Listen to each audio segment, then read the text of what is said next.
evening, everyone. Tonight's lead highlight couldn't get any better than this. Undefeated Ishpeming traveled to Negaunee to take on the unbeaten Miners. So let's go to the highlight, shall we?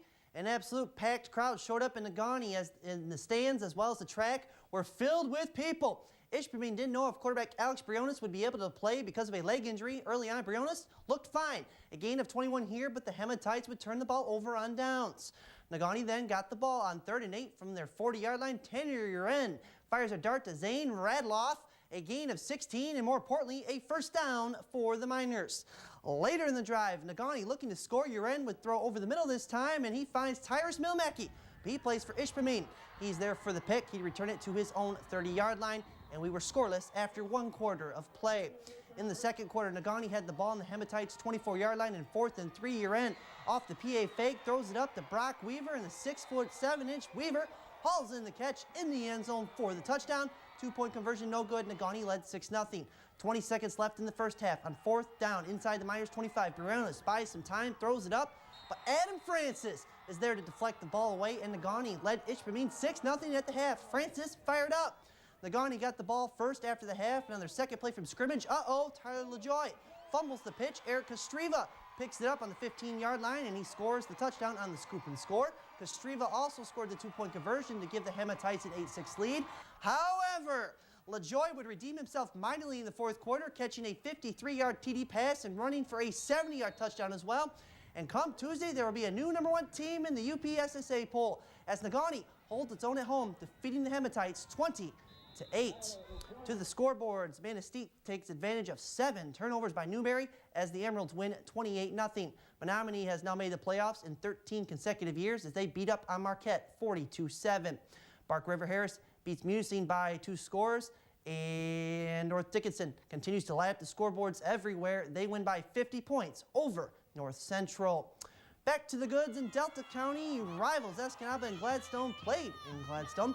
First quarter, Escanaba up 7-6, and they'd add to their lead as David Fallish finds the end zone from a yard out.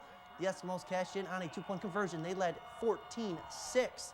Later in the quarter, the Eskimos go to the air this time. Fallish finds Cameron Beversulis for a big gain, and Eski was knocking on the door for another score, but the Eskimos do not score here, but they do, however, lead after 1. In the second quarter, the Braves would put some points up on the big board as Ben Pouliot would find the promised land going head over heels just about, and the Braves trailed by 2 scores, 14-12. However, the Eskimos would drive down the field late in the second quarter as Fallish would keep the ball this time, and he would score, let's call it, from 7 yards out. The Eskimos led by 10 at the half. Both teams lit up the scoreboard in half number 2, but Escanaba put up 37 to Gladstone's 25, and the Eskimos get the road win and the bragging rights for another year. Let's take a quick look at a few other scores. Forest Park rebounds nicely at home against Baraga, 43-8.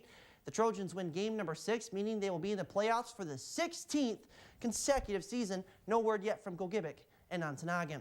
Let's go back to the Mid-Penn Conference. It was homecoming at Westwood against Norway.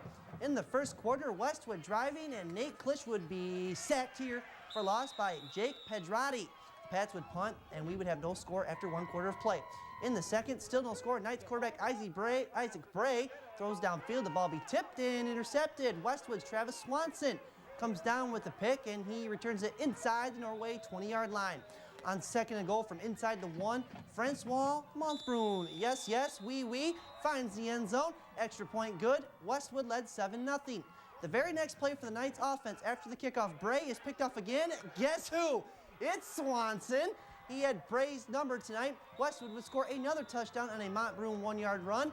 Extra point, no good. 13-0 Patriots. At the end of the first half, Norway deep in Westwood territory. Bray looking for a receiver in white. But Luke Duquette, he's not wearing white. He's in red. Duquette with the interception. Bray's third of the half. He had 4 in the game. The Patriots ride their defense tonight to a 21-16 win. Francois Montbrun, 37 carries, 137 yards on 1 leg, from what I'm told. And that's just the start of the frenzy. Coming up after the break, could the Gwynn Modeltowners win back-to-back games for the first time since 2010? And we head up to the Keweenaw Peninsula to see if the Calumet Copper Kings could keep their playoff hopes alive. That's all ahead in the frenzy. We'll be right back. And welcome back. Calumet had a rough start to its 2012 season. The Copper Kings lost 3 straight games to start out their campaign. With no room for error, Calumet has ripped off 3 straight wins and look to continue that momentum tonight. Even though Mother Nature was terrible, the crowd in Calumet was terrific. First quarter, Calumet driving on 4th and goal. The Lions defense comes up with a big stop, and the Purple Hornets would get the ball back. But Lance, they'd have to punt. And on that punt, the Copper Kings take the reverse. They fake it. Owen Karanimi would be tackled just before the Lance 10-yard line. A terrific fake by the Copper Kings. And this time, Calumet would come through with 6 points as Clark Kangas, the senior, scores from 2 yards out. 2-point conversion good. 8-0 Calumet. The Copper Kings band fired up. The Lance sidelines, yeah, not so much. Later in the first quarter, the Lance offense stalled again. The Calumet D pretty good. On another punt return, it's Karanimi again who shakes 1 tackle. And he cut upfield and evade another tackle here. And he'd cut it inside again, and he'd be taken down inside the 20-yard line. What a play by this shifty 5'11 senior. 8-0 Calumet after 1. Early in the second, James Sturos finds the end zone on the quarterback keeper. 14-0 Calumet. And the Copper Kings have won 4 straight games. Lance loses their first. Kangas had 20 tackles for Calumet in their 20-point victory. Back to the scoreboards, the Lakes hold off the Gremlins offense to just 8 points as Lakeland and Hubble wins by 2 scores. Northland Pines rolls over the Whitecons by 40 points. Also in the Houghton area tonight, Hancock hosted Ironwood. In the third quarter, the Bulldogs trailed by 12-0. Running back Ross Michaels takes the ball at midfield, and watch out, Michaels is G-O-N-E, gone! 52 yards to the house, extra point good, and Hancock pulled to within 5 at 12-7. Ironwood would respond. On the Bulldogs 21, quarterback Adam Mackey throws it up in the air like Denard Robinson. It's not Junior Hemingway for Ironwood, but it's Travis Smiley there to make the catch, and he would score as Ironwood would add to their lead. It's 18-7 Red Devils. By Hancock, they didn't give up. On the Red Devils' 21-yard line, Michaels gets the pitch this time, and he would score his second touchdown of the night to pull his team within 5 on the failed 2-point conversion. Hancock got the squib kickback. The Bulldogs would retake the lead. Tanner Curley knocks up or hooks up there with Carl Lukema for the 12-yard score, and Hancock erased a 12-0 deficit at the half to beat Ironwood by a point, 19-18. In 8-man football, Bel Air scores 56 points to beat Engadine. Cedarville continues to roll 60-0 over Ewan Trout Creek. And in an early preseason basketball game, Posen 74, Mid-Peninsula 46. To the final highlight of the night, Detroit Westside Christian Academy made the trip to the UP to take on Gwynn. In the first quarter, the Model Towners had a 3rd and short on the Warriors' 40-yard line. Cody Norman gets the pitch outside on the left side of the line, and he picks up a chunk of yards and, more importantly, a first down. So that play worked, and Gwynn said, hey, let's try it again. And guess what? It worked. Norman again. This time from the 21, he scores to the house. And just like that, the Model Towners took a 6-0 lead. So Gwynn would go for 2. Justin Nyquist takes the snap and pitches it to guess who? Norman. And he'd find the end zone for 2 more points, though he takes a lick there. But the Model Towners had an 8-0 lead. After getting the ball back, Detroit Christian would try and answer with a score of their own on 4th and long. The Warriors would go for the end zone where Gwynn's Aaron Nordman deflects the ball away from Carl Daniels. Gwynn led 8-0 at the half. The Model Towners would get a touchdown run from Owen DeVoe in the second half, as Gwynn now has won 2 straight games, this time tonight 24-14 over Detroit Christian.